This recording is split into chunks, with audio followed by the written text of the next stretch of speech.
Hugues Lachaume, agriculteur. Moi, j'ai eu la chance que mes parents m'ont jamais forcé. Ils auraient sans doute voulu que je les aide. Bon, il a des bonnes qualités, il a des défauts. Hein. Oh là là. Mais bon, il est travailleur, alors c'est le principal. Il a toujours eu peur d'un tracteur. Alors, c'est vrai, c'était pas quelqu'un de... C'était pas un enfant attiré par les animaux, les tracteurs, Non, indifférence complète. Hormis le foot. À la fin d'un bac, et qu'est-ce qu'on sait faire? On sait rien faire, on a 17 ans et on veut nous envoyer à faire quoi? Et je suis capable d'apprendre. Donc j'ai dit, je vais faire des études agricoles.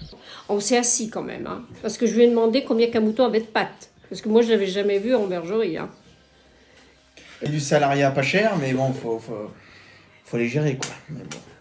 Il y a trop d'exploitants qui se sont installés trop jeunes parce que leurs parents voulaient absolument qu'ils reprennent leur ferme.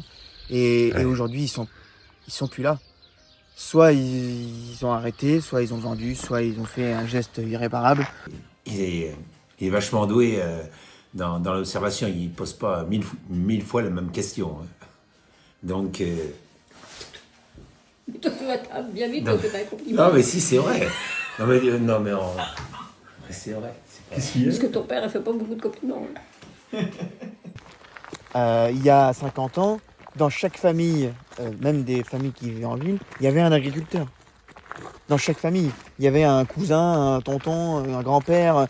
Et donc ils se souvenaient. Aujourd'hui, des générations et des générations après, il y a des familles où il n'y a plus d'agriculteurs. On ne s'est jamais plaint de notre métier.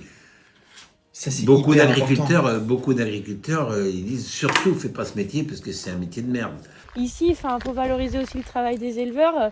Il y a l'entretien des prairies, il y a justement le fait de rossemer tout le temps, d'entretenir les sols. Le prix du blé augmente pas. Il y a un problème. Le prix de la viande baisse. Il y a un problème. On est prête à être en déconfiture alimentaire, on jette de la bouffe. Il y a un problème. Le problème, il est que les gens, les citoyens français doivent se reprendre en main. La terre, faut qu'on se rappelle qu'elle ne nous appartient pas. La terre, elle était là avant nous, elle sera là après nous.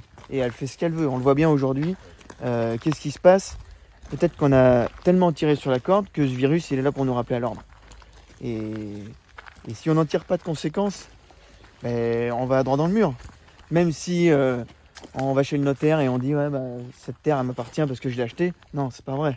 La terre elle ne nous appartient pas. Donc si nous agriculteurs on n'a pas ça en tête et qu'on ne respecte pas la chose qui est sous nos pieds et qui est au-dessus de notre tête, on va dans le mur. Je sais bien qu'il va avoir besoin de moi encore. Donc aussi pour le fait que je vais encore participer à la suite des événements. Jusqu'à temps que tu sois mort, oui. Jusqu'à temps que ça s'éteigne, ouais.